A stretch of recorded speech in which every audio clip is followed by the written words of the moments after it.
Ja aitäh, lugupeetud istungi juhataja, head kolleegid. No ma arvan, et me hakkame neid naljalugusid Rail Balticust siin kuulama iga natukese aja tagant, sest ilmnevad faktid, mis jälle näitavad, et see projekt, mida esitleti kui Eesti tulevikusümbolit, kiire ühendus Euroopaga, majanduskasv, areng, on täiesti läbi kukkunud.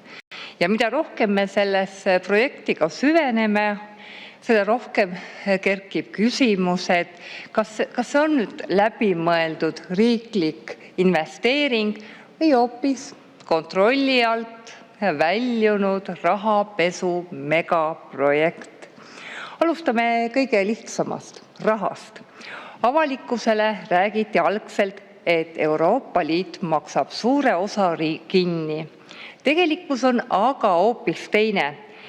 Eestile endal tuleb panna miljoneid, miljardeid eurosid ning see raha ei tulegi, nagu me teame, Euroopa Liidust suuremas osas, vaid meie enda maksumaksja taskust.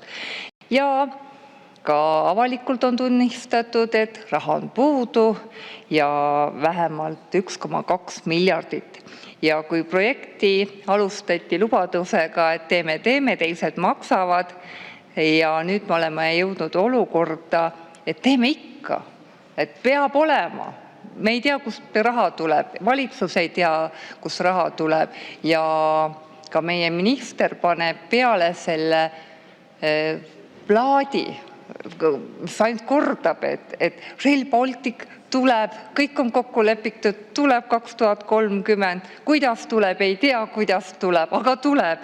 Et see on ju huumoriprojekt ja ma arvan, et need metsapeatused, millest meil täna juttu oli, on osa sellest huumoriprojektist. Kiirraudtee 12 peatusega iga 17 kilomeetri taga ja seal siis hakkavad kiiresti vurama rongid, kiirrongid, kaubarongid, kohalikud rongid, no on ju huumor, no. On ma lihtsalt ei kujuta ette, kuidas siis 24 tundi ööpäevas kogu see kraam sinna ära mahub. Ma tean, et rongid on ka juba tellitud, on huumoriprojekt. Aga Lätis asjad alles arenevad. Lätis on ka ju omaette huumoriprojekt, aga nad on ausamad, ütlevad, et nemad siia Eesti poole ei ehita midagi, et neil on oluline, et seal Riias kõik ilus terminal oleks. Ja ma nüüd ei saagi aru, et miks seda nagu järgi ei jäeta.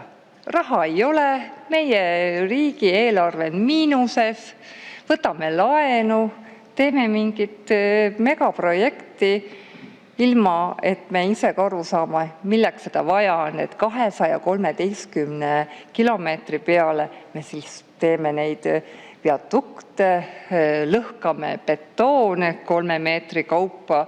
Ja kui hakatakse küsima ka nende projektijuhtide käest, et palju on kulunud ja palju läheb veel, siis kõik annavad erinevad numbrid ja soovitangi vaadata siis seda saadet Laser, see on ka päris valgustav. Aga nüüd ei oskagi midagi öelda, eks me tuleme jälle ja küsime midagi, see on ju osa juba meelelahutusest, võib-olla see projekt töötabki, ma ei tea, kas vaimse tervise huvides, sest see ei ole tõsine tegevus, mida tehakse. Lihtsalt laristatakse maksumaksja raha, meie teed lagunevad, meie 4-realised teed jäävad välja ehitamata. Pärnusse, Tallinnast Pärnusse on ju omaette tsirkus sõita, inimesed saavad surma. Sinna ei jätku raha, aga mingi jabur tuleb 2030 Rail Baltic, vaat sinna tehakse, tõesti, nagu mingid sokud panevad peaga vastu posti, silmist lööb sädemaid, aga järgi ei jäta. Aitäh! Aitäh!